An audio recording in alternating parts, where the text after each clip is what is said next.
ஆண்டவராகிய இயேசு கிறிஸ்துவின் இனிய நாமத்தினாலே மீண்டும் இந்த காணொளி பதிவின் மூலமாக உங்களுக்கு கர்த்தருடைய வார்த்தை கொண்டு வருவதிலே நான் மிகுந்த சந்தோஷம் அடைகிறேன். நீங்கள் அனைவரும் சுகமாய் பத்திரமாய் ஆரோக்கியமாய் இருப்பீர்கள் நான் விசுவாசிக்கிறேன். கர்த்தர் ஒவ்வொருவரையும் ஆசீர்வதிப்பார். இந்த 8வது மாதத்துடைய இறுதி வாரத்துக்கு நேராக வந்திருக்கிறோம். ஒரு புதிய மாதத்திற்கு நேராக நுழைவதற்கு காத்து கொண்டிருக்கிறோம். கர்த்தர் புதிய மாதத்திலையும் நம்மை நடத்துவதற்கு அவர் போதுமானவராய் இருக்கிறார். இந்த காணொளி பதிவானது கிறிஸ்தவ சபை மக்களுக்கென்று, குறிப்பாக கடைசி காலத்துடைய சபை மக்களுக்கென்று கொடுக்கப்படுகிற கிறிஸ்தவ விழிப்புணர்வு அடங்கிய செய்தியின் பதிவாகும். மற்றவர்கள் கிறிஸ்தவர் அல்லாதவர்கள் இதை பார்க்க நேரிடி இது கூறப்படுகிறதான வசனங்கள் கருத்துக்களை ஏற்றுக்கொள்வதும் தவிர்ப்பதும் அவர்களுடைய சொந்த விருப்பமாகும். வாருங்கள் இந்த வார கர்த்தருடைய வார்த்தைக்கு நேராக கடந்து போகலாம்.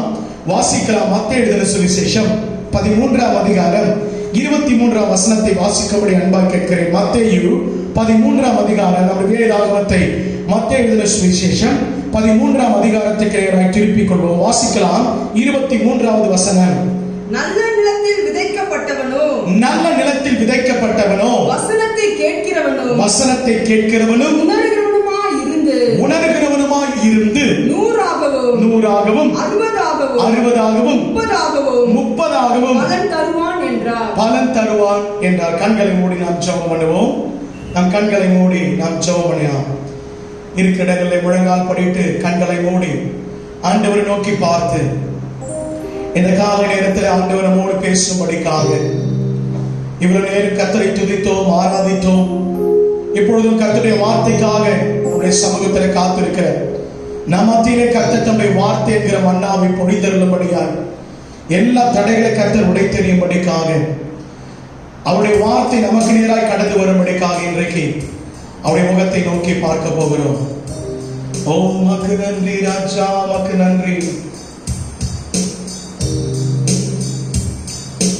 உம் பாதம் பணிந்தே என்னாலும் துதியே, உம்மை அன்றி யாரை பாடுவே. ஏசையா உந்தன் அன்பு உள்ளம் பொங்குவே. ஏசையா உந்தன் அன்பு உள்ளம் பொங்குவே. உம் பாதம் பணிந்தே என்னாலும் துதியே, உம்மை அன்றி யாரை பாடுவே. ஏசையா உந்தன் அன்பு உள்ளம் பொங்குவே. ஏசையா உந்தன் அன்பு உள்ளம் பொங்குவே.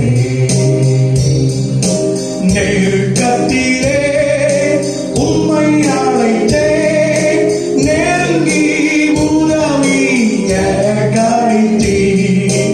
நெருக்கத்திலே உம்மை அழைத்தேன், நெருங்கி உதவிய கழித்தீர். திசையெட்டெங்கும் அடைந்திடாமல், திசையெட்டெங்கும் நான் அடைந்திடாமல், தீவிரம் வந்தென்னை தாங்குகிறே. தீவிரம் வந்தென்னை தாங்குகிறே. உம் பாதம் பணிந்தே என்னாலும் துதியே, உம்மை அன்றி யாரை பாடுவே. ஏசையா உந்தன் அன்பு உள்ளம் பொங்குவே. ஏசையா உந்தன் அன்பு உள்ளம் பொங்குவே. பரிசுத்தமே பரவசமே பாரனே சாருளே வரம்பொருளே. பரிசுத்தமே பரவசமே பாரனே சாருளே வரம்பொருளே. தேடினதா கண்டடைந்தே, தேடினதா உம்மை கண்டடைந்தே. பாடிட பாடல்கள் தீர்ந்தளித்தே, பாடிட பாடல்கள் தீர்ந்தளித்தே. உம் பாதம் பணிந்தே என்னாலும் துதியே, உம்மை அன்றி யாரை பாடுவே. ஏசையா உந்தன் அன்பு உள்ளம் பொங்குவே. ஏசையா உந்தன் அன்பு உள்ளம் பொங்குவே. ஏசையா உந்தன் அன்பு உள்ளம் பொங்குவே.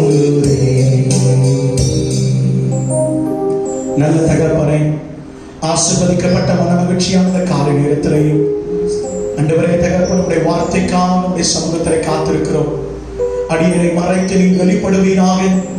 இந்த 8வது மாதத்துடைய கடைசி வாரத்திலையும் எங்களுக்கு ஆண்டவர் நீ பேச வேண்டிய, கொடுக்க வேண்டிய, எச்சரிக்கப்பட வேண்டிய ஆண்டவரே எங்களை ஊன்றி கட்டப்போகிற அந்த வார்த்தைகளை, எங்களை எடுப்பித்து உயிர்ப்பிக்க போகிற அந்த வார்த்தைகளை எங்கள் உள்ளத்தில் நீ வைக்கப்படிக்காய் ஜெபிக்கிறோம். 30 அல்ல, 60 அல்ல, 100 மாத்திரம் பலன் கொடுக்க எங்களை ஒப்பு கொடுக்கிறோம். தடைகள் எல்லாவற்றும் உடைய தெரியும்.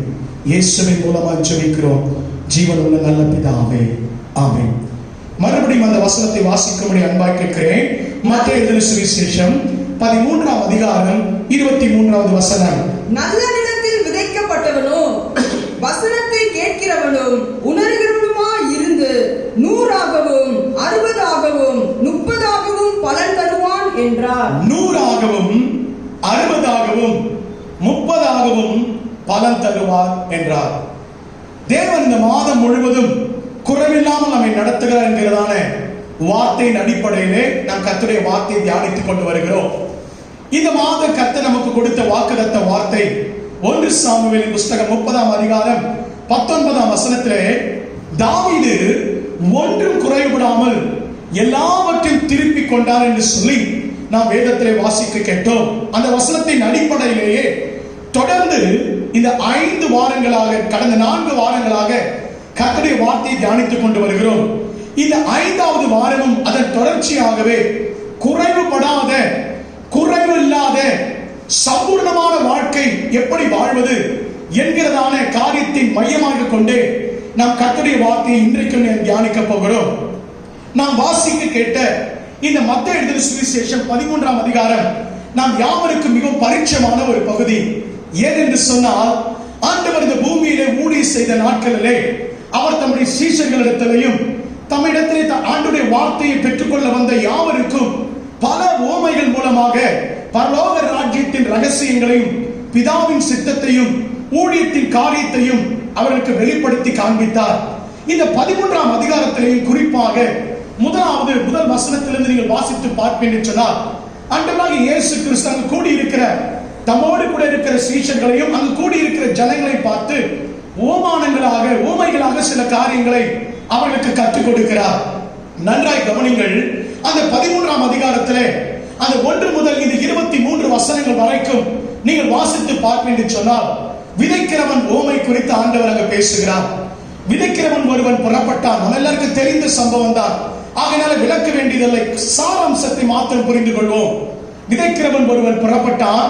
அவன் விதைக்கிறவன் ஒருவன் தான், விதையும் ஒன்றுதான். ஆனால் அந்த விதைகள் விழப்பட்ட இடங்கள் வெவ்வேறு நிலமாக இருந்தபடினாலே அதனுடைய முடிவு எப்படியாய் அமைந்தது என்று சொல்லி அந்த பகுதியிலே தேவனாகிய கர்த்தர் நம்முடைய ஆண்டவராகிய இயேசு கிறிஸ்து அதை தம்முடைய சீஷர்களுக்கும் மற்றவருக்கும் விளக்கி காண்பிக்கிறார்.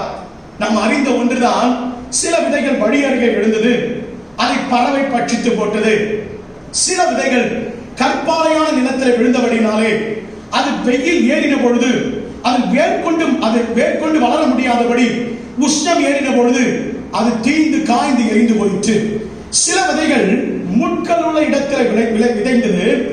அந்த விதை விளைந்து அந்த செடி வளர்ந்த பொழுது முட்கள் அதை நெருக்கின பொழுது அந்த செடியும் அது கனி கொடுக்க முடியாதபடி, வளர முடியாதபடிக்கு அந்த விதையும் பட்டு போனது. இதையெல்லாம் சொல்லிவிட்டு ஆண்டவராகிய தேவன், நமது ஆண்டவராகிய இயேசு கிறிஸ்து சொல்லும்போது சொல்லுகிறார், நல்ல நிலத்தில் விதைக்கப்பட்ட விதையோ 30, 60, 100 பலன் கொடுத்தது. ஹல்லேலூயா.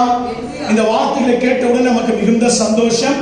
இந்த வார்த்தைகளை நாம் அநேக தரம் தியானித்திருக்கிறோம். ஏன், நம்மிலே அநேகர் இதை வைத்து சில பிரசங்கமும் பண்ணியிருக்கலாம்.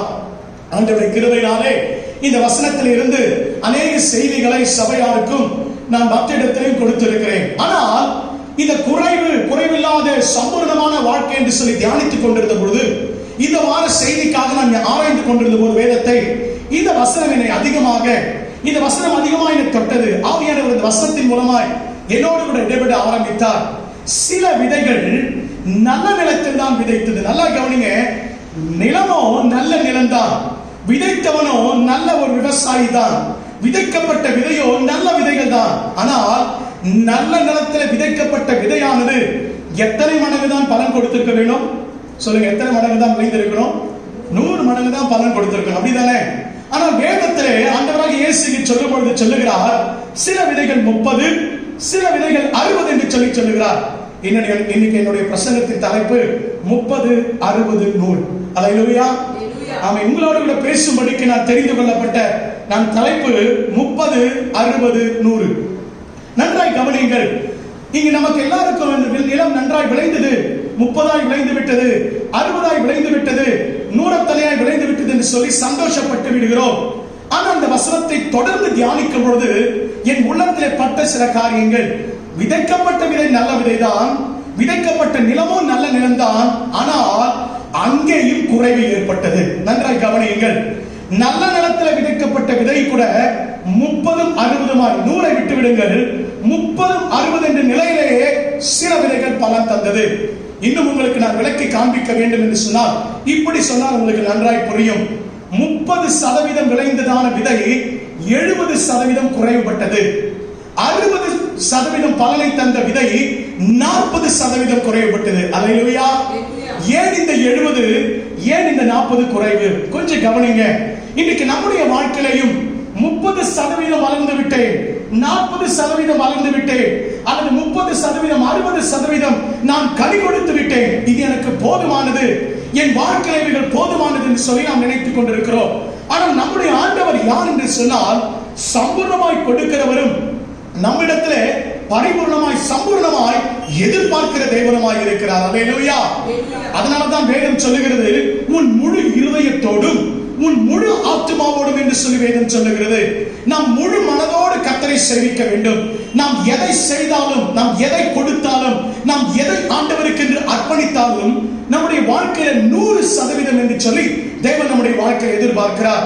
அவர் எப்படி சம்பூர்ணமாய், அவர் எப்படி தயால குணமுடையவராய் இருக்கிறாரோ, யாக்கோபு எழுதின நிருபம் 1ஆம் அதிகாரத்தை நீங்கள் வாசித்து பார்ப்பீர்கள் சொன்னால், யாக்கோபு அதைதான் சொல்லுகிறார். யாக்கோபு நிருபம் 1ஆம் அதிகாரம் 5ஆம் வசனத்திலே யாவருக்கும் எப்படி கொடுக்கிறவர் என்று சொன்னால், சம்பூர்ணமாய் கொடுக்கிறவர் என்று இங்கு யாக்கோபு எழுதுகிறதை பார்க்கிறோம். நம்முடைய ஆண்டவர் யார்? நம்முடைய ஆண்டவர் எப்படிப்பட்டவர்? அவர் நமக்கு சம்பூர்ணமாய் கொடுக்கிறவர், நம்மிடத்திலிருந்து சம்பூர்ணமாய் எதிர்பார்க்கிறவர். அல்லேலூயா. அல்லேலூயா. 30 அல்ல, 60 அல்ல, தேவன் எதிர்பார்க்கிறது எது என்று சொன்னால் 100 பலன், 100% முழுமையான பலனைத்தான் ஆண்டவராகிய தேவன் உங்களிடத்திலும் என்னிடத்தில் எதிர்பார்க்கிறார். இன்னும் இதை நான் உங்களுக்கு விளக்கி சொல்ல வேண்டும் என்று சொன்னால் நன்றாய் கவனித்துக் கொள்ளுங்கள். நம்முடைய வாழ்க்கையில சில நேரத்திலே சாத்தானானவன் 30% மாத்திரமே பலன் கொடுக்கும்படிக்கு நம்மை அனுமதிக்கிறான். சில நேரத்திலே 60% மாத்திரமே பலன் கொடுக்கும்படிக்கு அனுமதிக்கிறான். உடனே நாம் என்ன நினைத்து விடுகிறோம்? நான் 30 கொடுத்து விட்டேன், 60 கர்த்தருக்கு என்று கொடுத்து விட்டேன், போதுமானது என்று சொல்லி நான் 30% வளர்ந்து விட்டேன், என் ஆவிக்குரிய வளர்ச்சி 60% காணப்படுகிறது, அது போதும் என்கிற நிலை நமக்குள்ளே வந்து விடுகிறது. ஆனால் ஒன்றை நினைவில் கொள்ளுங்க, குறைவற்ற வாழ்க்கை என்பது 30 அல்ல, 60 அல்ல, அது 100 இருக்கிறது. அல்லேலூயா. நம்முடைய தேவன் யார? நம்மிடத்திலிருந்து 100% பலனை எதிர்பார்க்கிறவர். இன்னும் கொஞ்சம் கூட உங்களுக்கு நான் விளக்கி காண்பித்தால் உங்களுக்கு புரியும் என்று நினைக்கிறேன். ஆண்டவராகிய தேவன் பழைய ஏற்பாட்டு காலத்திலே தம்முடைய ஜனங்களை, இஸ்ரவேல் ஜனங்களை எகிப்தின் அடிமைத்தனத்திலிருந்து புறப்படும்படிக்கு அவர்களுக்கு தம்முடைய ஓங்கிய புயத்தினாலும் பலத்தினாலும் இறங்கினார் என்று சொல்லி யாத்திராகமத்தின் புஸ்தகம் 3ஆம் அதிகாரத்திலே நாம் பார்க்கிறோம். நன்றாய் கவனிங்கள். எகிப்து என்பது உலகம். வாக்குதத்தம் பண்ணப்பட்ட கானான் தேசம் என்பது இன்றைக்கு நம்முடைய ஆவிக்குரிய கானானாகிய பரம தேசத்தை குறிக்கிறது. இந்த வாக்குதத்தம் பண்ணப்பட்ட பரம கானானுக்குள்ளே அடிமைத்தனத்தின் வீடாகிய உலகமாகிய எகிப்திலிருந்து புறப்பட பண்ண தம்முடைய தேவன் தம்முடைய பிள்ளைகளை புறப்பட பண்ண சித்தம் கொண்ட பொழுது பிசாசு என்ன செய்தார்? நன்றாய் கவனிங்கள். அங்கு நடக்கிற ஒரு காரியம் நம்ம எல்லாருக்கும் தெரிந்த காரியம். பார்வனுடைய ஆவியை எழுப்பி அங்க மோசையும் ஆரோனையும் பார்த்து பார்வன் சொல்லுகிறான். மோசே போய் சொல்லுகிறான், என் ஜனங்களை போக விடு, கர்த்தரை ஆராதிக்கும்படி போக விடு, என் ஜனங்களை முழுவதுமாய் போக விடு என்று சொல்லும் பொழுது முதலாவது பார்வோனுக்குள்ளே கிரியை செய்த அந்த பிசாசினுடைய ஆவி என்ன செய்தது? முதலாவது புருஷர்கள் மாத்திரம் போங்க கர்த்தரை ஆராதிக்க. அல்லேலூயா. சில நேரத்துல சாத்தான் புருஷர்கள் மாத்திரம் போய் கர்த்தரை ஆராதிக்க உடனே நமக்கு சந்தோஷம் வந்துடும். நான் போய் கர்த்தரை ஆராதிக்கிறேன்னு போதாதா? இரண்டாவது ஆண்டவர் அதில் உறுதியாய் மோசேயும் ஆரோனும் உறுதியாய் நின்ற பொழுது இரண்டாவது ஒரு ஆப்ஷனை கொடுக்கிறார் சாத்தான். நல்லா கவனிங்க, நீங்களும் உங்க மனைவிமார்கள் போங்க, உங்க பிள்ளைகள் போங்க, எதெல்லாம் இருக்கட்டும், உங்க மிருக ஜீவன் ஆடு மாடெல்லாம் இருக்கட்டும். 30% முதல்ல, இரண்டாவது 60%. ஆனா தேவன் எதிர்பார்த்தது என்ன? தேவன் எதிர்பார்த்தது என்ன? 100% என் ஜனங்கள் எகிப்தில் இருந்து அடிமைத்தனத்திலிருந்து விடுதலை ஆக வேண்டும். இன்றைக்கு நாமும் கூட இந்த உலகத்திலிருந்து, எகிப்தின் அடிமைத்தனமாக இந்த உலகத்திலிருந்து வாக்குத்தத்தம் பண்ணப்பட்ட தேசமாகிய நாம் ஒவ்வொருவருக்கும் ஆண்டவர் வாக்குத்தத்தம் பண்ணியிருக்கிற அந்த வாக்குத்தத்தம் பண்ணப்பட்ட தேசமாகிய பரம கானானுக்குள்ளே நாம் நுழைய வேண்டும் என்று சொன்னார். 30 அல்ல 60 அல்ல, தேவன் நம்மிடத்தில் எதிர்பார்க்கிறது 100%. அல்லேலூயா, அல்லேலூயா. நல்ல சத்தமா சொல்லுமே, அல்லேலூயா. நன்றாய் கவனிங்க, நன்றாய் கவனிங்க. நீங்க இங்க கேட்கலாம், ஆண்டவர் இந்த ஊமை இப்படி முடித்து விட்டாரே, நல்ல நிலம், நல்ல உணரப்பட்ட நிலம் 30, 60, 100 பலன் தந்தது விட்டது என்று சொல்லி, இந்த காரியத்தை நீங்களும் நான் நன்றாய் விளங்கிக் கொள்ள வேண்டும் என்று சொன்னால், இந்த விஷயத்தை நீங்களும் நான் நன்றாய் புரிந்து கொள்ள வேண்டும் என்று சொன்னால், 23ஆம் அதிகார வசனத்தோடு நிறுத்திவிடாதபடிக்கு நீங்க நன்றா அந்த 13ஆம் அதிகாரத்தை கவனிங்க. அங்க புல் ஸ்டாப் இல்லாம, அங்க ஒரு முற்றுப்புள்ளி வைக்காம ஆண்டவராகிய இயேசு கிறிஸ்து தொடர்ந்து அவர்களோடு கூட பேசிக் கொண்டிருக்கிறார். நன்றாய் கவனிங்கள். ஏன் இந்த 30, ஏன் இந்த 60, ஏன் இந்த 70% குறைவு, ஏன் இந்த 40% குறைவு என்பதை விளங்கிக் கொள்ள வேண்டும் என்று சொன்னால், அடுத்த ஓமையை நீங்கள் நானும் நன்றாய் புரிந்து கொள்ள வேண்டும். இன்னைக்கு அநேகர் இந்த முதல் ஓமையை மாத்திரம் புரிந்து கொண்டு தியானித்து விட்டு போகிறபடினால தான் தங்கள் வாழ்க்கையில ஏற்படுகிற 70% குறைவையும் 40% குறைவையும் கவனிக்காமல் விட்டு விடுகிறார்கள். ஆனால் தேவன் அங்கு நிறுத்தவில்லை. எனக்கு அங்க நான் படிக்கும் பொழுது, அந்த வசனத்தை தியானிக்கும் பொழுதுதான் தேவன் முற்றுப்புள்ளி வைக்காமல் தொடர்ந்து அந்த 13ஆம் அதிகாரத்தை தொடர்ந்து கொண்டு செல்கிறதை நீங்கள் நானும் பார்க்க முடியும். நன்றாக நீங்கள் பார்ப்பீங்க சொன்னால், அதே அந்த 13ஆம் அதிகாரம் 24 வசனம் இப்படி ஆரம்பிக்கிறது. வாசியுங்கள். வேறொரு உவமையை அவர்களுக்கு சொன்னார். இந்த காரியத்தை சொல்லி முடித்து விட்டு விடவில்லை. நன்றாய் கவனிங்கள். இந்த உவமை அதோடு கூட நின்று போகவில்லை. இதுதான் நீங்கள் நானும் கவனிக்க வேண்டிய, தியானிக்க வேண்டிய, உற்று நோக்க வேண்டிய காரியம். அந்த இடத்துல ஏறத்தாழ பரலோகத்தின் காரியங்களை குறித்து படிப்படியாக ஆண்டவர் கொண்டு போறார். முதல் உவமை, நான் நேரம் இல்லை ஆனால் சுருக்கமாக சொல்கிறேன், கவனிங்கள். முதல் உவமை விதை பற்றியும், விதைக்கிறவனை பற்றியும், நிலத்தை பற்றியும். இரண்டாவது உவமை ஏன் இந்த குறைவு, அந்த குறைவு எதனால் உண்டாகிறது என்று இரண்டாவது உவமை. மூன்றாவது பரலோகத்தின் பொக்கிஷம் எப்படிப்பட்டது என்று சொல்லி தொடர்ச்சியாக, தொடர் பகுதியாக ஆண்டவராகிய இயேசு கிறிஸ்து அந்த பகுதியிலே விளக்கி காண்பிக்கிறதை நீங்கள் நான் பார்க்க முடியும். இப்பொழுது வாசிங்கள். அந்த பகுதி ஏன் இந்த குறைவு என்று நீங்கள் நான் விளங்கிக் கொள்ள வேண்டும் என்று சொன்னால், 24ஆம் வசனத்தையும் 25ஆம் வசனத்தை வாசிக்க கேட்போம். வேறொரு உவமையை அவர்களுக்கு சொன்னார். பரலோக ராஜ்யம் நிலத்தில் நல்ல விதையை விதைத்த மனுஷன். அந்த உவமைக்கு தொடர்ச்சியாக ஆண்டவர் பேசுகிறதை பார்க்கிறோம். முதல்ல ஆண்டவர் நிலங்களுடைய வேறுபாட்டை காண்பித்து கொடுத்தார். எப்படிப்பட்ட நிலங்கள், சில நிலங்கள் இருக்கிறது, எப்படிப்பட்ட விசுவாசிகள் இருக்கிறார்கள். முட்களை போல சில விசுவாசி, முள்ளுள்ள இடத்திலே வாழ்கிறது போல சில விசுவாசிகள், கற்பாறையில் விடப்பட்ட விசுவாசிகள், வழி அருகே விழுந்ததான விசுவாசிகள் என்று சொல்லி இப்படியே விலக்கி கொண்டு வந்து அடுத்த ஸ்டேஜ் அவங்களை கொண்டு போறாரு. இப்பொழுது நல்ல நிலம் தான், ஆனா நல்ல நிலத்தில் விதைக்கப்பட்டது ஏன் இந்த குறைவு? ஆண்டவர் இதை விளக்க ஒரு உவமை சொல்கிறார். முக்கியமாக இன்றைக்கு தியானத்திற்கென்று நாம் கவனிக்க வேண்டிய பகுதி அந்த மத்தேயு 13ஆம் அதிகாரம் 25ஆம் வசனத்தை வாசிக்கும்படி அன்பாய் கேட்கிறேன். மனுஷர் நித்திரை பண்ணுகையில் அவனுடைய சத்துரு வந்து கோதுமைக்குள் களைகளை விதைத்து விட்டு போனான். கோதுமை மணிகளுக்குள் களைகளை விதைத்து விட்டு போனான். வாசிங்க, தொடர்ந்து வாசிங்க. பயிரானது வளர்ந்து கதிர்விட்ட பொழுது களைகளும் காணப்பட்டது. கோதுமானது ஏன் 70, ஏன் 40, அந்த 30க்கும் 60க்கும் ஏன் இத்தனை இழப்புகள், ஏன் குறைவுகள்? அதைதான் இன்றைக்கு என்னுடைய பிரசங்கத்தின் சாராம்சம். ஏன் இந்த குறைவு? ஏன் 70% குறைவு? ஏன் 40% குறைவு? காரணம் என்ன? ஆண்டவர் அதை விளக்க கற்றுக் கொடுக்க மறக்கல. அதனுடைய பதில் என்னவென்றால், இந்த 25ஆம் வசனத்திலே மறைந்திருக்கிறது 3 காரியங்கள் நம்முடைய வாழ்க்கையில 70% குறைவையும் 40%, சிலருடைய வாழ்க்கையில 40% குறைவையும் உண்டு பண்ணுகிறது. நன்றாக விளங்கிக் கொள்ளுங்க. நான் எல்லாரும் 70% குறைவு என்று சொல்ல வரல. சிலருடைய வாழ்க்கையிலே ஆசீர்வாதங்கள் 30% நிலையிலே நின்று கொண்டிருக்கிறது. சிலருடைய வாழ்க்கையில் ஆசீர்வாதம் 60% நிலையிலே இருந்து கொண்டிருக்கிறது. ஏன் இந்த குறைவுக்கு காரணம்? 3 காரியங்களை ஆண்டவராகிய இயேசு கிறிஸ்து அந்த பகுதியை விளக்கி காண்பிக்கிறார். மறுபடியும் அந்த 25ஆம் வசனத்தை நமக்காக வாசிக்கும்படி அன்பாய் கேட்கிறேன். மனுஷர் நித்திரை பண்ணுகையில், முதலாவது மனுஷர் நித்திரை பண்ணுகை. முதல்ல ஏன் குறைவு காரணம் தெரியுமா? என்ன குறைவுக்கு காரணம் தெரியுமா?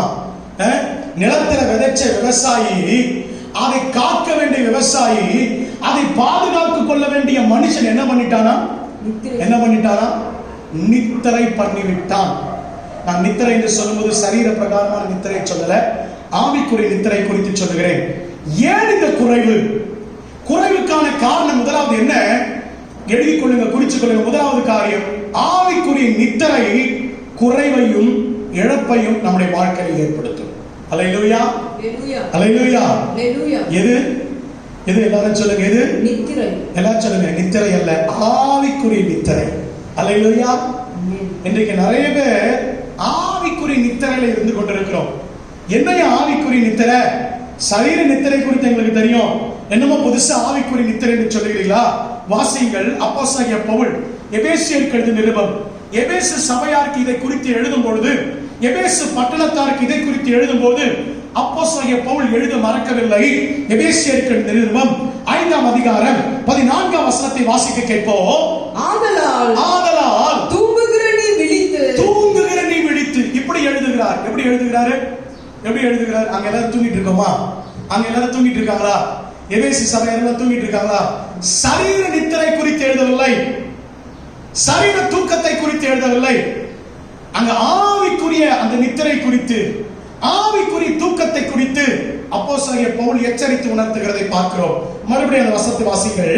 ஆதலால் தூங்குகிற நீ விழித்து மரித்தோரை விட்டு எழுந்திரு.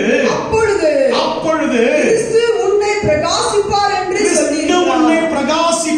என்று சொல்லி இருக்கிறாரே. தூங்குகிற நீ விழித்து மரித்தோரை விட்டு எழுந்திரு. அல்லேலூயா. இன்னைக்கு ஏன் நம்முடைய வாழ்க்கையில 70% குறைவு? ஏன் நல்ல விதமா இருந்தாலும் நம்முடைய வாழ்க்கையில 40% குறைவு? வேறொன்றும் அல்ல, 30-60 மாத்திரம் பலன் கொடுக்கிறதுக்கு காரணம் என்ன? சிலருடைய வாழ்க்கையில ஆவிக்குரிய கன நித்திரை இருந்து கொண்டிருக்கிறது. ரட்சிக்கப்பட்டேன் என்று சொல்லியும், ஆவிக்குரிய பிள்ளைகள் என்று சொல்லியும் நம்மை மார்தட்டி கொண்டாலும் இன்னும் நம்ம எங்கதான் இருக்கிறோம்? மரித்தோரோடு கூட இருந்து கொண்டு இருக்கிறோம். அல்லேலூயா, அல்லேலூயா.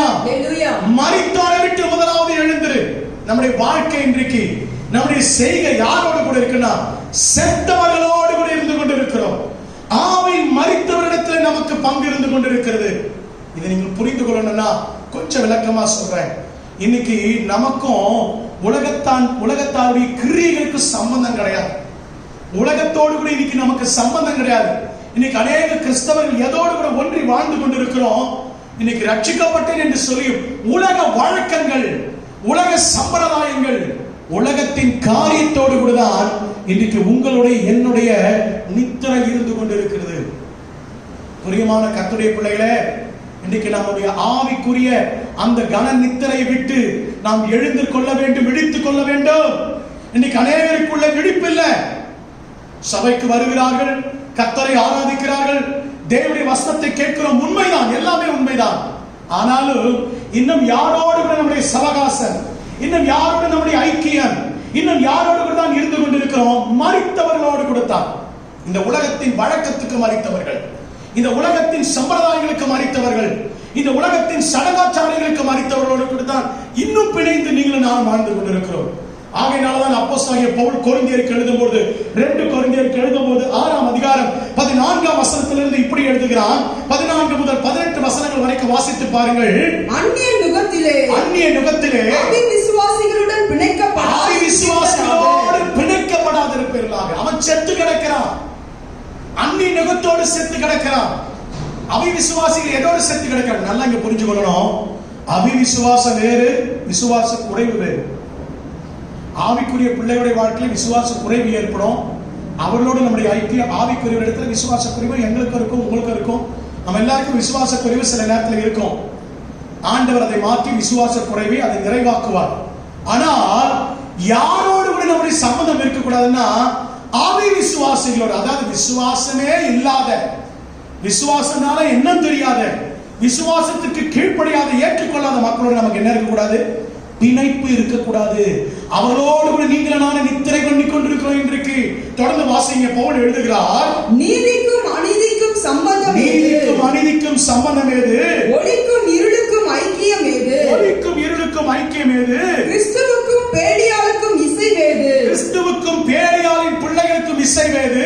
அவிசுவாசியுடனே விசுவாசிக்கு பங்கேது? அவிசுவாசிகளோடு விசுவாசிகளுக்கு என்ன ஏது? பங்கு ஏது? இன்னைக்கு நாம் எங்க தூங்கிட்டு இருக்கோம் தெரியுமா? யாரோட நித்திரை பண்ணி கொண்டிருக்கிறோம் தெரியுமா? செத்தவரிடத்துல, உலகத்தின் வழக்கத்திற்கு, உலகத்தின் பாரம்பரியத்திற்கு, உலகத்தின் காரியத்திற்கு மனுஷனோடு கூட நாம் இருந்து கொண்டிருக்கிறோம். நம்முடைய பிணைப்பு அவர்களை ஆதாயமாக்குறோம். அவர்களுக்கு சுவிசேஷம் சொல்றேன் போய் இன்றைக்கு அநேக விசுவாசிகள் யாரோடு பிணைந்திருக்கிறாங்க? ஆமா, அவிசுவாசிகளோடு பிணைந்திருக்கிறாங்க. உலகம் மனுஷனோடு பிணைந்திருக்கிறாங்க. இயேசு இடத்துல ஒரு சீஷன் சொல்லும் பொழுது இப்படி சொன்னார். என்ன சொன்னார் தெரியுமா? இயேசு கிறிஸ்து அந்த சீஷனை பார்த்து சொல்றாரு, நீ என்னை பின்பற்றி வாப்பான்னு சொன்னபோது அந்த சீஷன் சொல்றான், ஆண்டவர், முதலாவது நான் போய் மரித்த தாயை தகப்பனை என்ன பண்ணட்டும்? அடக்கம் பண்ணட்டும். உடனே ஆண்டவராக இயேசு அங்க ஒரு விகற்பமான வித்தியாசமான, ஆண்டவர் விகற்பமா வித்தியாசம் இல்ல, நமக்கு தான் அது விகற்பமா வித்தியாசமா இருக்கு. என்ன பதில சொன்னார் தெரியுமா? என்ன பதில சொன்னார் தெரியுமா? மரித்தோரை அடக்கம் பண்ணட்டும், நீ என்ன பண்ணு? நாம உடனே சொல்றோம், ஆண்டவருக்கு கருணை இல்லையா? ஆண்டவருக்கு கருணை இல்லையா? தாய் தகப்பனை கூட, மரித்த தாய் தகப்பனை கூட அடக்கம் பண்ணாதான் என் பின்னாடி வாங்க. ஆண்டவர் அடக்கம் பண்ணாதான் அந்த அர்த்தத்துல சொல்ல. அந்த சீஷன் போய் அதை செய்து விட்டு தான் வந்தான். ஆனால் ஆண்டவருடைய காரியம் என்ன? நீ போய் மரித்தவனோடு கூட இசைந்திடாத. உன் தாய் தகப்பனை சொல்ல, அவர்கள் தாய் தகப்பனை சொல்ல. உலகத்துல மரித்தவர்கள் இன்னைக்கு நிறைய இன்னைக்கு சமம் நடந்து கொண்டிருக்குது. அது பார்க்கறதுக்கு நடந்து கொண்டிருக்கிறது போல, பேசி கொண்டிருக்கிறது போல, வாழ்ந்து கொண்டது போல இருக்குது இன்னைக்கு உலகத்துல. ஆனா எல்லாம் எப்படிதான் இருக்குது? செத்த நிலைமையில தான் இன்னைக்கு நிறைய பேர் ஜனமாக இன்னைக்கு அநேக பேர் சொல்லுவாங்க பாருங்க, எப்படி இருக்கீங்க? ஏதோ அப்படி இருந்து கொண்டிருக்கு. அதெல்லாம் எப்படிப்பட்டது? எப்படிப்பட்டது? ஆமா, அப்படிப்பட்ட ஆத்துமாக்களை கர்த்தர் உயிர்ப்பிக்க விரும்புகிறார். ஆனா அவர்களோடு நம்ம என்ன பண்ணிடக்கூடாது? இசைந்துடக்கூடாது. ஆண்டவர் சொல்றாரு, அப்பா அவரை பார்த்து கொள்ளட்டு, நீ எங்க பண்ணி வா, என்ன பின்பற்றி வாப்பா. மரித்தவரிடத்துல உனக்கு பங்கு இல்லை, உலக மனுஷனிடத்துல உனக்கு பங்கு இல்லை. பாருங்க, அப்போஸ்தலனாகிய பவுல் இதை குறித்து மேலும் எழுதும்போது 1 தெசலோனிக்கர் 5ஆம் அதிகாரம் 6ஆம் வசனத்தை வாசித்து பாருங்க. ஆகையால் மற்றவர்கள் தூங்குகிறது போல. அப்ப எல்லாரும் தூங்கிட்டு இருக்காங்கன்னு அர்த்தமா? சரீர நித்திரை குறித்து ஆண்டவர் சொல்லல, பவுல் சொல்லல. ஆவியானவர் பவுலை கொண்டு இங்க சரீர நித்திரை குறித்து சொல்லல. மற்றவர்கள் தூங்குகிறது போல. எப்படி தூங்கிட்டு இருக்காங்க மற்றவங்க? உலக வழக்கத்தோடு, உலகத்தின் காரியத்தோடு தூங்கி கொண்டிருக்காங்க. அவர்கள் தூங்குகிறது போல நீ தூங்காமல், வாசிங்க, நாம் தூங்காமல் விழித்துக் கொண்டு தெளிந்தவர்களாய் இருக்க கடவோம். அப்பொழுதுதான் குறைவு நிறைவாகும். நம்முடைய வாழ்க்கையில ஏனையா அந்த குறைவு? நம்முடைய வாழ்க்கையில ஏனையா இத்தனை சதவீத குறைவு?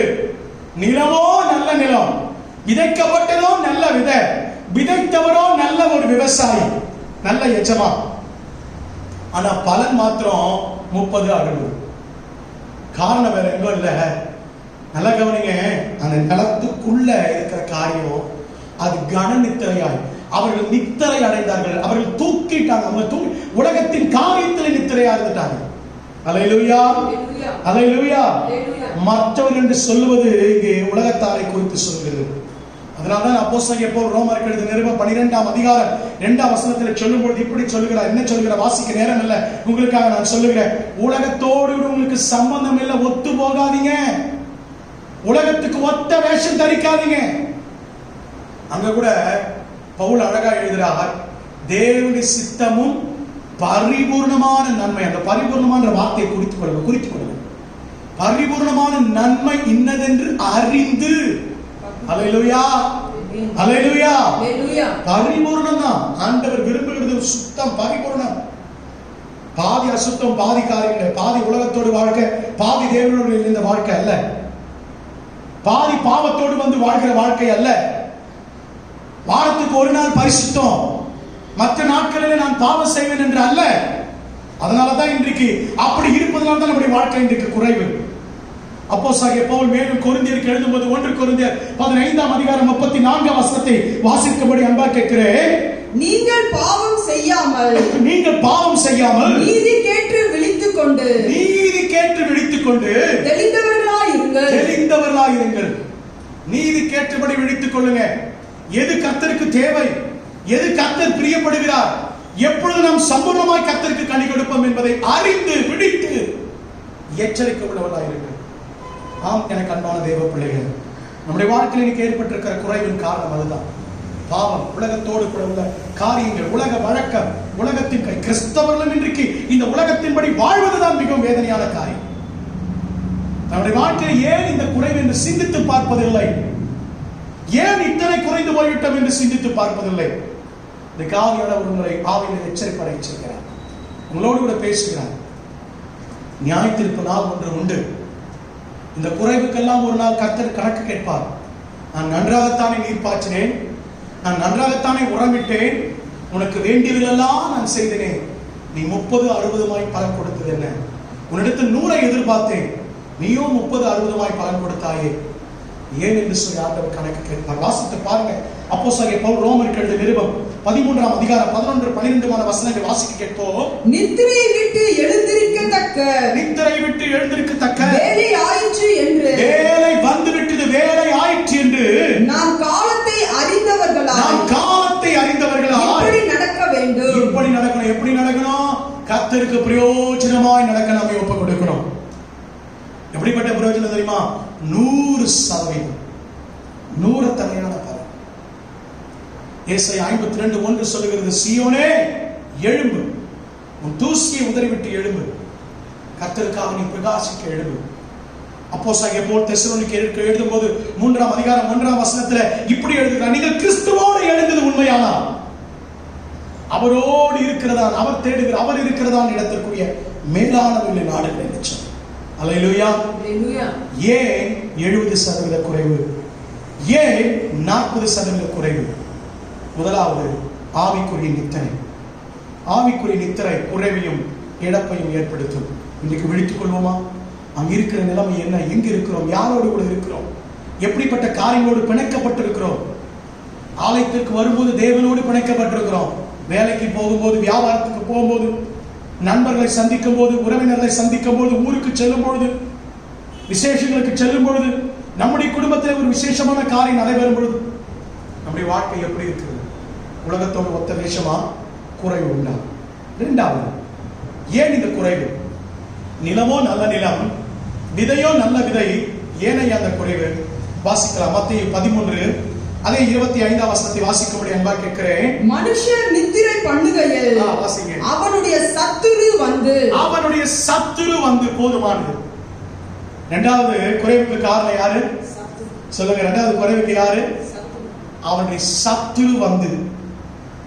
சாத்தான் எப்படிப்பட்டவன்? வஞ்சிக்கிறவன், பொல்லாதவன். அவன் எப்பவுமே நம்ம 100% பலனை கொடுக்க என்ன பண்ண மாட்டான்? அனுமதிக்க மாட்டான். யாரால் குறைவு உண்டாகிறது என்று சொன்னால், குறைவும் இழப்பும் இரண்டாவது சாத்தானால் ஏற்படுகிறது.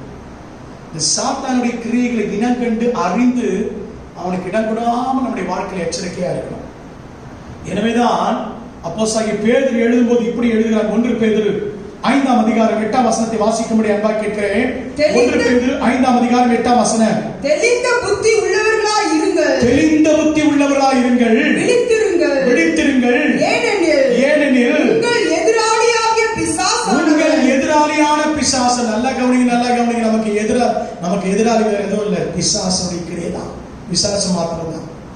எதிராளியான சாத்தான் கெர்ச்சிக்கிற சிங்கம் போல். ஆமா, நான் அடிக்கடி சொல்லுவேன், அவன் சிங்கம் கிடையாது, அவன் சிங்கம் போல வருவான். அவன் கரடி கிடையாது, கரடி போல வருவான். முதலாளி போல வருவாங்க வாழ்க்கையில, எஜமான போல வருவான், வியாபார ஸ்தலத்துல வாடிக்கையாளர் போல வருவான். மிகுந்த எச்சரிக்கையா இருக்கணும் நம்முடைய வாழ்க்கையில. பாருங்க, நம்முடைய வாழ்க்கையில் இழப்பும் குறைவும் இரண்டாவது யாரால் ஏற்படுகிறது தெரியுமா? சாத்தானாலே உண்டாகிறது. நம்முடைய வாழ்க்கையில குறைவுக்கு காரணம் சாத்தான் தான். நாம் இன்றைக்கு தேவனிடத்துல முறையிட்டுக் கொண்டிருக்கிறோம், தேவனிடத்துல முறுமுறுக்கிறோம். ஆனா சாத்தான் தான் நம்முடைய வாழ்க்கையில குறைவு. அவன் வந்து என்ன செய்யறானா, நம்முடைய வாழ்க்கையில் இழப்புகளையும் குறைவுகளையும் ஏற்படுத்துகிறான். மேலும் இதே பேதுரு எழுதும் பொழுது 1 பேதுரு 1ஆம் அதிகாரம் 13ஆம் வசனத்தில் இப்படி எழுதுகிறார். வாசிங்கள். 1 பேதுரு 1ஆம் அதிகாரம் 13ஆம் வசனம். ஆகையால் நீங்கள் உங்கள் மனதின் அறையை கட்டிக்கொண்டு தெளிந்த புத்தி உள்ளவர்களாய் இருந்து இயேசு கிறிஸ்து வெளிப்படும் பொழுது உங்களுக்கு அளிக்கப்படுகிற கிருபையின் மேலே பூரண நம்பிக்கை உள்ளவர்களாய் இருங்கள். பூரணம் என்கிற வார்த்தை குறிக்கப்படுகிறது. பூரணம் என்கிற வார்த்தை குறிக்கப்படுகிறது. பூரணம் என்கிற நம்பிக்கை உடையவர்களாய் இருங்கள். சாத்தானுக்கு எதிர்த்து நில்லுங்க. உலக வழக்கம் என்று சொன்னேன், உலகத்தின் கிரியைகள் என்று முதலாவது சொன்னேன். இரண்டாவது, சாத்தான் அவனுக்கு ரொம்ப மிகுந்த எச்சரிக்கையோடு நாம் கவனமாக இருக்கணும். இன்னைக்கு நிறைய பேர் அதுல ரொம்ப நம்ம விழுந்து போறோம். இன்றைக்கு சாத்தானுடைய பிடியில விழுந்து சிக்குண்டு தவிக்கிறவர்கள் இன்றைக்கு அநேகர். இன்னைக்கு அநேகருடைய வாழ்க்கையில ஏற்படுகிற குறைவுக்கு மிக முக்கிய காரணம் பிசாசு. சாத்தானுக்கு எதிர்த்து நிற்பதில்லை. எபேசியருக்கு எழுதிய நிருபம் 4ஆம் அதிகாரம் 27ஆம் வசனத்தில் அப்போஸ்தலன் பவுல் இப்படி எழுதுகிறார். பிசாசுக்கு இடம் கொடாதீர்கள். சாத்தானுக்கு இடம் கொடாதீங்க. வஞ்சிக்கப்பட்டுடாதீங்க. எந்த வகையில மோசம் போகாதபடிக்கு. கெட்டுக்கிற சிங்கம் போல வருவான், உங்களை வஞ்சிக்கிறவன போல வருவான், மாய்மாலமான அன்பை காட்டுகிறது போல வருவான். அவனுக்கு இடம் கொடுப்பீங்கன்னா வந்து உங்களுடைய விளைச்சல் என்ன பண்ணி போடுவான் தெரியுமா? தடை செய்து போடுவோம். நம்ம வரும்போது முதல்ல தெரியாது. நம்ம வரும்போது நமக்கு ஆசை வார்த்தை கூடிதான் வருவான். பாவம் செய்கிறதெல்லாம் எப்படி செய்யறாங்க, எப்படி காரியங்கள் செய்யறாங்க, சாத்தான் சில பேருக்கு நன்மை செய்கிறது போலதான் வருவான். ஆனா அவன் நன்மை செய்கிறவன் அல்ல.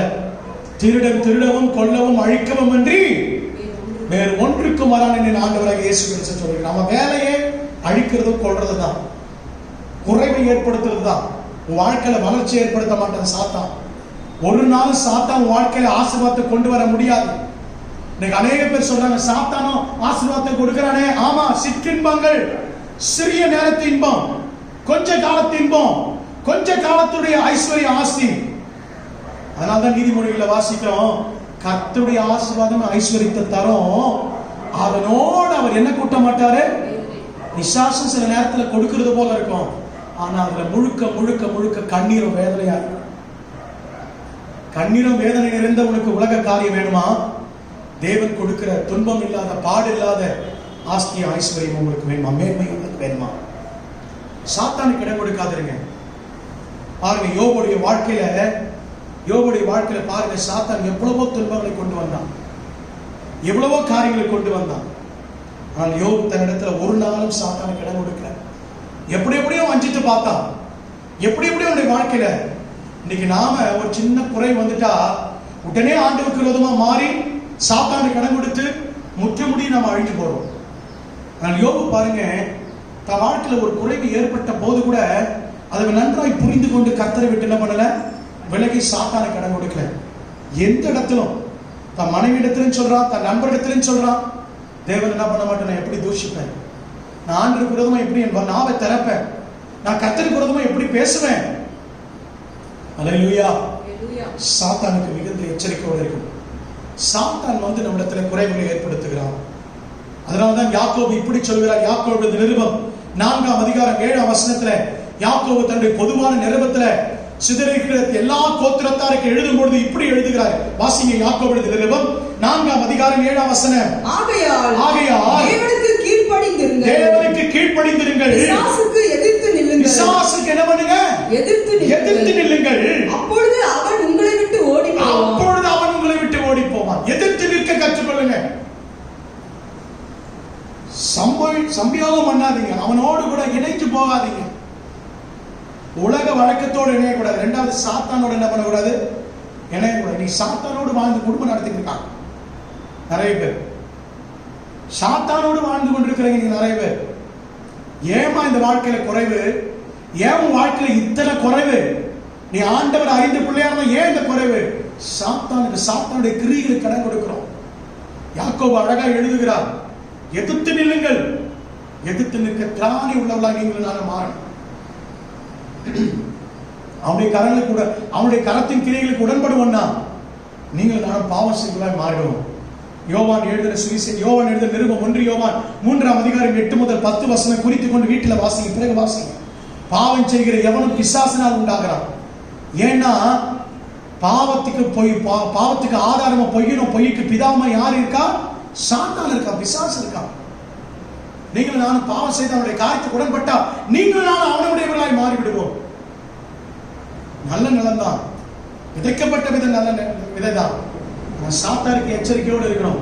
அவனுக்கு அனுமதி கொடுக்கூடாது. எந்த காரியத்திலையும் சாத்தானுக்கு இடம் கொடுக்காதபடி நம்மை, சத்துருக்கு இடம் கொடுக்காதபடி நம்மை காத்துக்கொள்ளணும்.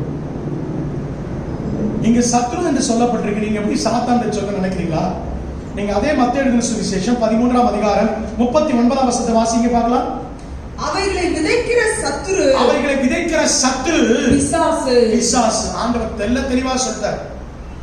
வாழ்க்கையில குறைவை ஏற்படுத்துகிறவன் சத்துரு யாருதான்? யாருதான்? பிசாசு. அவனுக்கு நீங்கள் நானே எச்சரிக்கையா இருந்தா மாத்திரம் நம்முடைய குறைவுகளை நம்முடைய வாழ்க்கையில குறைவு ஏற்படாமல் பாதுகாத்துக் கொள்ள, நம்முடைய வாழ்க்கையில குறைவு உண்டாகாதபடி நாம் நம்மை காத்துக்கொள்ள முடியும். மூன்றாவது, நிலம் நல்ல நிலம் தான்.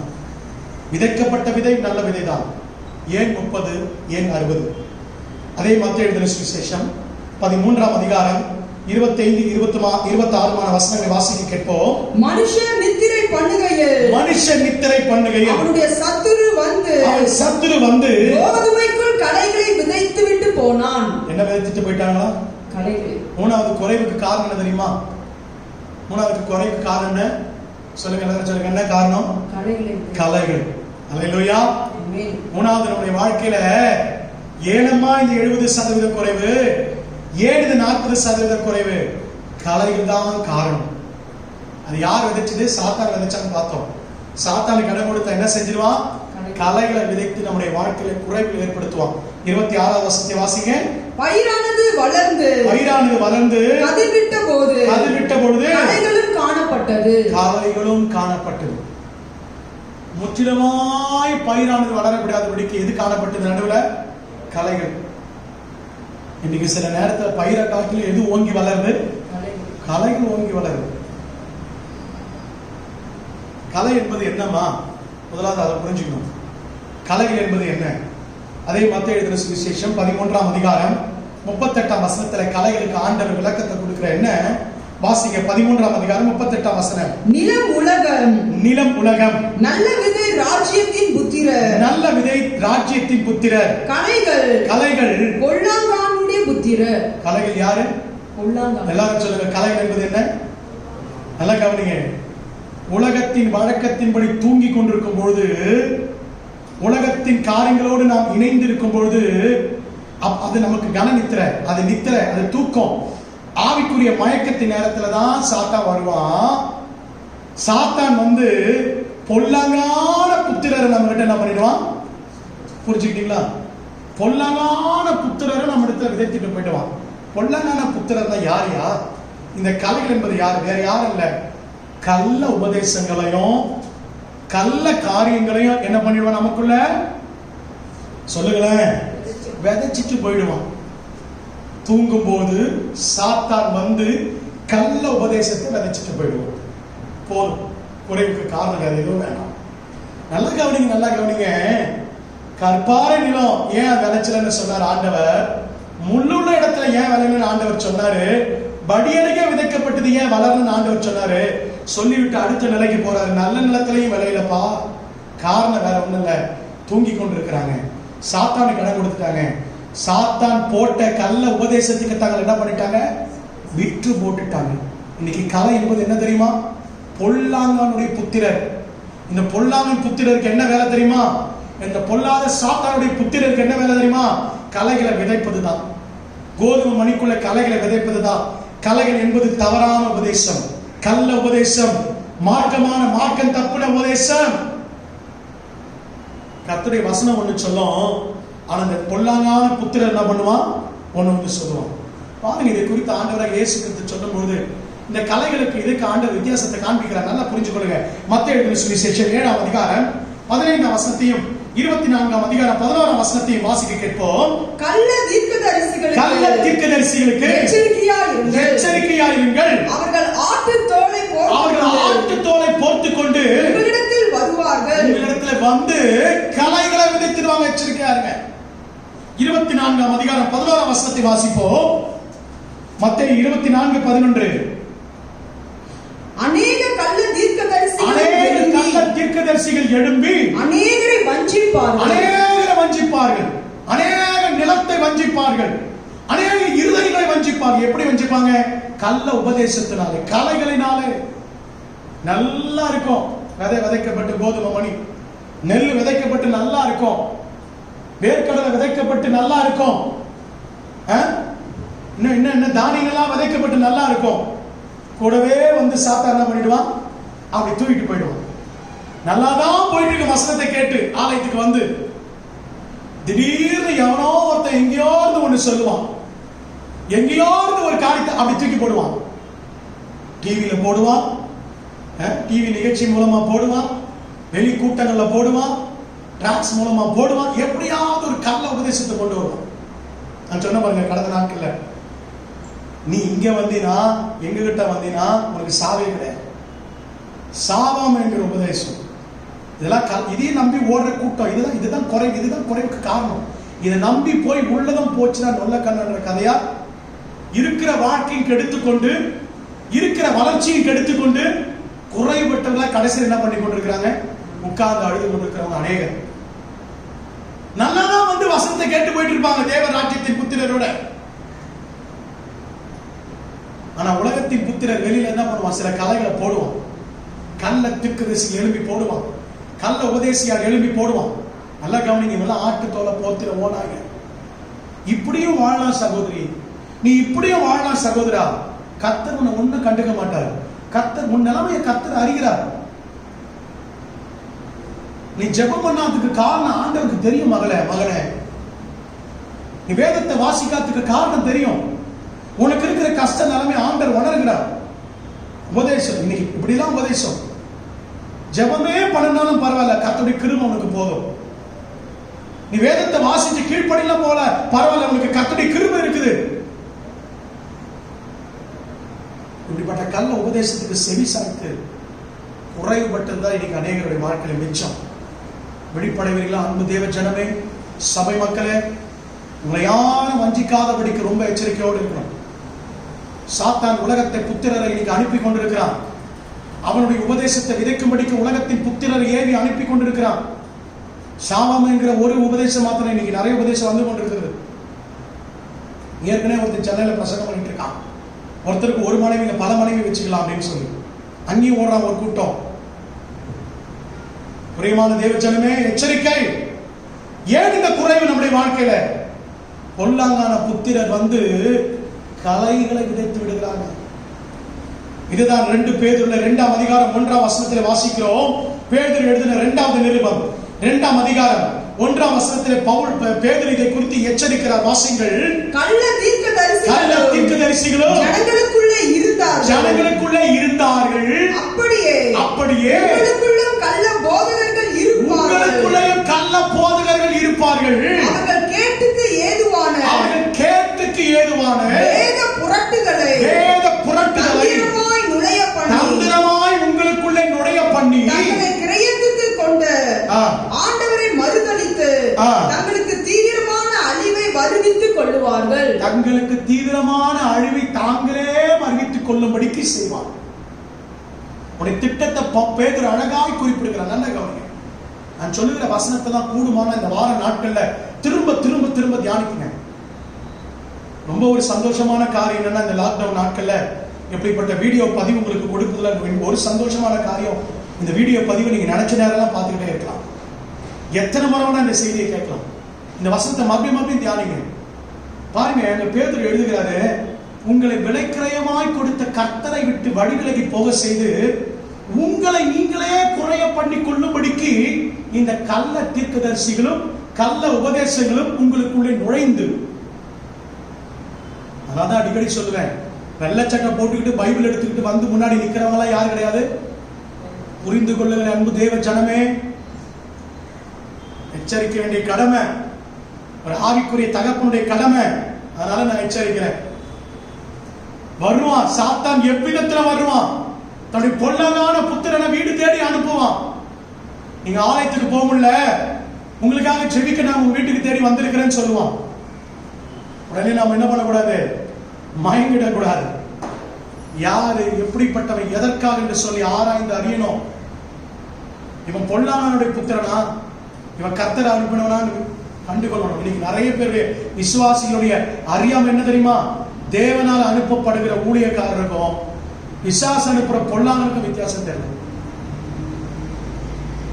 அதான் நீ பெரிய டிராஜடி. அவர்களை இனங்கண்டு அடையாளம் கண்டுகொள்ளணும்னு பேதுரு சொல்லுகிறான். பாருங்க, அப்போஸ்தலர் நடவடிக்கையில நாம் இப்படி வாசிக்கிறோம். அப்போஸ்தலர் நடவடிக்கை 20ஆம் அதிகாரம் 30-31 வசனங்களை வாசிக்க கேட்போம். உங்களிலும் சிலர் எழும்பி சீஷர்களை தங்களிடத்தில் இழுத்துக் கொள்ளும்படி மாறுபாடானவைகளை போதிப்பார்கள் என்று அறிந்திருக்கிறேன். யாருக்குள்ள இருந்து எழும்பி? ஆமா, ரொம்ப எச்சரிக்கையா இருங்க. உங்க பக்கத்துலதான் இருப்பாங்க சில பேர், உங்களுக்கு அருகாமையில தான் இருப்பாங்க சில பேர். எழும்பி சொல்லுவான், இந்த ஆலயத்துக்கு நீ போய் என்னத்தை கண்ட? அப்படி என்ன இந்த ஊழியக்கார பிரசங்கம் பண்ணி என்ன வாழ்ந்துட்ட, என்ன செஞ்சிட்ட? உங்களுக்குள்ளேயே எழும்புவான் சில பேர். ஜாக்கிரதை, ரொம்ப ஜாக்கிரதை. அப்படிப்பட்ட காரியத்துக்கு இடம் கொடுக்க. தொடர்ந்து வாசிங்க.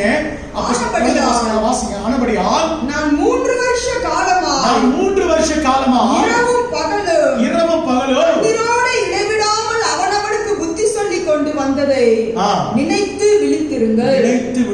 நான் 3 வருஷம் உங்க கூட தான் அந்த புத்தி சொல்லி கொண்டு வந்தேன். ஏன் தெரியுமா? இந்த கல்லனுடைய புத்திரன், பொல்லாங்கனுடைய புத்திரன் கள்ள காரியத்தை விதைக்கும்படிக்கு உங்கள் நடுவில் உலாவி கொண்டிருக்கிறான். எங்க நீங்க அந்த உபதேசத்துக்கு விழுந்துருவீங்களோன்னு சொல்லிட்டு உங்க வாழ்க்கையில குறைவு ஏற்பட்டு விடுமோ என்று சொல்லி உங்களுக்காக இரவும் பகலும் நான் புத்தி சொல்லிக் கொண்டு வருகிறேன் என்று பக்தன் சொல்லுகிறதை பார்க்கிறோம். என் அன்பு தேவ ஜனமே, நம்முடைய வாழ்க்கையில பொல்லாங்கான புத்திரர் வந்து கலைகளை விதைப்பான். கள்ள போதனை, கள்ள காரியம். எது கள்ள போதனை, எது கள்ள உபதேசத்தை அறிந்து கொள்ளணும்னா, நல்ல உபதேசத்தை நீங்கள் நான் என்ன பண்ணிருக்கணும்? அறிந்தவர்களா இருக்கணும். இங்க பிரச்சனை என்ன தெரியுமா? எது நல்ல உபதேசம் நமக்கு என்ன பண்றது இல்ல? வேதத்தை வாசிச்சாதானே நல்ல உபதேசம் தெரியும். வேதத்தில் இப்படிலாம் எழுதப்பட்டிருக்கா அப்படின்னு சில பேர் கேட்கிறாங்க. ரொம்ப கவலையா, வேதனையா இருக்கு. பாஸ்டர் இதெல்லாம் வேதத்தில் தான் இருக்குதான் நிறைய பேர் கேட்கிறாங்க. அவங்களோடு கூட வேத வாசனத்தை பேசணும். வேதப்பாட வகுப்புக்கு வாங்கையானாலும் வரதில்லை, கற்றுக்கொள்ளவும் தங்களை அர்ப்பணிக்கிறது இல்லை. சத்தியத்தை அறிந்திருந்தோம்னா எது கள்ள உபதேசத்தில் நீங்களும் நாங்கள் புரிந்து கொள்வோம். அப்படிப்பட்ட கலைகளுக்கு நீங்களும் நாங்கள் எச்சரிக்கையா இருக்கணும். ஒரு ரொம்ப சுவாரஸ்யமான சம்பவம் என்னன்னா, ஆண்டவர் வந்து பார்க்கிறாரு, கலைகள் முளைத்து கிடக்குது. அப்போது ஊழியக்காரங்க, வேலைக்காரங்க என்ன கேட்டாங்க தெரியுமா? எஜமான பார்த்து, எஜமான உத்தரவு கொடுங்க, நாங்கள் போய் உடனே என்ன பண்றோம்? அந்த கலைகளை பிடுங்கி போடுறோம். ஊழியக்காரங்க எப்பவுமே கோபம் வந்துடும். சில நேரத்தில் பிடிங்கி போறதுக்கு அவதான் இருப்பாங்க. ஆனா பரலோக எஜமா எப்படிப்பட்ட தெரியுமா? அப்பா விடு, நீ பிடுங்கினா கலையோடு கூட எதையும் சேர்த்து பிடிக்கிடுவ? கோதுமை வரைக்கும் பிடிக்கிடுவ. அதனால ரெண்டுத்தையும் எது வரைக்கும் விட்டு வை? அறுப்பு காலம் வரைக்கும் விட்டு வை. அறுப்பு காலம் வரும்போது அறுக்கிறவர் ஒரு கூட்டம், அறுக்கிறவன் ஊழியக்காரங்க அன்னைக்கு அறுக்க, இந்த ஊழியக்காரங்க அறுக்க மாட்டாங்க. விதைக்கிறதும் நீர் பாய்ச்சறதும் எச்சரிக்கிறதும் சுத்தம் பண்றதும் தான் இந்த ஊழியக்காரனுடைய வேலை. அறுக்கிற தூதர்கள் வேற. ஒரு நாள் அறுப்பின் நாட்கள்ல தூதர்களை அனுப்பி ஆண்டவர் அறுவடை பண்ணுவார். அறுப்பின் நாட்கள்ல கோதுமை மணி எங்க போவோம்? களஞ்சியத்துல போவோம். கலைகள் எங்க போவோம்? சுட்டெரிக்கப்படுவதற்கு ஒப்பு கொடுக்கப்படும். என் பிரியமான அன்பு தேவ ஜனமே, நம்முடைய வாழ்க்கையில் இன்றைக்கு குறைவுக்கான காரணம் என்ன? நான் 30 கொடுக்கிறேன், 60 கொடுக்கிறேன், போதும், திருப்தி. ஆண்டவர் திருப்திப்படுகிறாரா? ஆண்டவர் பிரியப்படுகிறாரா? ஒரு நிலம் 100 தனியான பலனை கொடுத்து, அல்லேலூயா. 30% கொடுத்த நிலம் 70% குறைவு கொடுத்தது. 60% பலனை கொடுத்த நிலம் 40% குறைவை கண்டது. காரணம் 3. முதலாவது சொன்ன ஆவிக்குரிய மயக்கம், இரண்டாவது சத்துரு சாத்தான், மூன்றாவது பொல்லாங்கனுடைய புத்திர விதைக்கிற கள்ள உபதேசம். இவைகள் தான் இன்னைக்கு நல்ல நிலத்துல வந்து இந்த விதைக்கப்படுகிற விதை என்னவாக்கிடுது? பலன் கொடுக்க முடியாத இன்றைக்கு அநேக தடைகளை உருவாக்குது. 30 அல்ல 60 அல்ல 100 தலையாய் பலன் கொடுப்போம். அல்லேலூயா. நீங்க நன்றாக என்னை கவனித்து பார்ப்பீங்கன்னு சொன்ன ஜெபத்தில் அநேக நேரத்தில் இந்த ஜெப நேரங்கள் அநேக நேரத்தில் இந்த வார்த்தையை நான் உபயோகிப்பது உண்டு. 30 அல்ல 60 அல்ல 100 தலையாய் பலன் கொடுக்க செய்ய மாட்டோம் என்று சொல்லி அது அப்போதிலிருந்தே ஜெபிக்கிற வழக்கம். இந்த வசனங்களோடு இப்படி பேசுவது இந்த மாதம் குறைவில்லாத வாழ்க்கை வாழ வேண்டும் என்று கர்த்தருடைய வார்த்தை தியானித்துக் கொண்டு வருகிறோம். 30 அல்லமா 60 அல்ல 100 தலையான பலன் கொடுப்போமா? கண்களை மூடி எல்லாரும் எடுக்கடையில கண்களை மூடி முடிந்தவர்கள் முழங்கால் படிட்டு முடிந்த யாவரும் முழங்கால் படிட்டு கண்களை மூடி இருக்கிற கண்களை மூடி ஆண்டவரை நோக்கி பார்த்து ஒரு ஜெபத்தை எனக்காக செய்ய போறீங்க, உங்களுக்காக செய்ய போறீங்க. 30 வேண்டாம் ஆண்டவரே, 60ஓடு நான் நின்று விட விரும்பல ஆண்டவரே. கேளுங்க பார்க்கலாம், எல்லாரும் கேளுங்க, எல்லாரும் கேளுங்க. ஆண்டவரே 100 தனையான 100 தனையான சொல்லுங்க, எல்லாருக்கும் சொல்லுங்க. 100 தனையான பலன், 100% பலன். எல்லாரும் கொஞ்சம் நேரம் வாயில திறந்து 30 வேண்டாம் ஆண்டவரே, 60 வேண்டாம் ஆண்டவரே, 100% பலனை குறைவில்லாத வாழ்க்கை வாழ பண்ணிக்கிறேன். கேட்போமா? ஓ உமக்கு நன்றி ராஜா,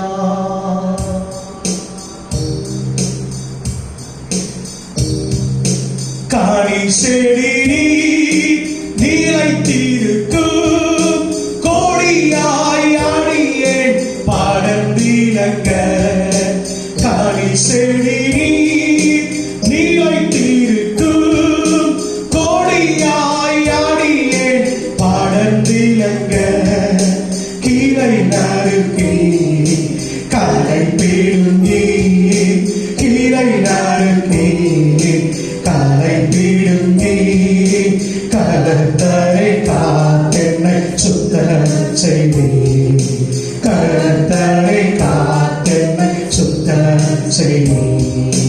உப்பாரம் பணிந்தே என்னாலும் துதியே, உம்மை அன்றி யாரை பாடுவே. இசையா உங்கள் அன்பு வெள்ளம். எல்லாரும் சேர்ந்து என்னோடு கூட பாடுங்க பார்க்கலாம்.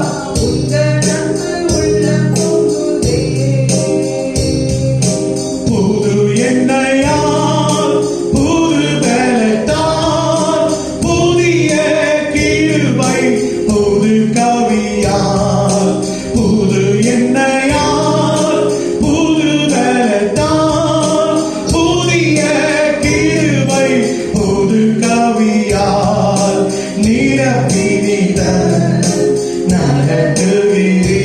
என்னை நிரப்பினித நடத்துகிறீ. நூதன சாலை சேர்த்திடுவே. என்னை நூதன சாலை சேர்த்திடுவே. உப்பார பணிந்தே என்னாலும் துதியே, உம்மை அன்றி யாரை பாடுவே. ஏசையா உந்தன் அன்பு உள்ளம் பொங்குதே. ஏசையா உந்தன் அன்பு உள்ளம் பொங்குதே. ஏசையா உந்தன் அன்பு உள்ளம் பொங்குதே. கைகளை உயர்த்தி ஆண்டவரே 30ஓடு நின்று விடாமல் 60ஓடு கூட திருப்திப்படுத்தி நின்று விடாமல் 100 தலையாய் பலன் கொடுக்கிற இடத்திற்கு நாங்கள் வந்து சேர எங்களை அர்ப்பணிக்கிறோம்.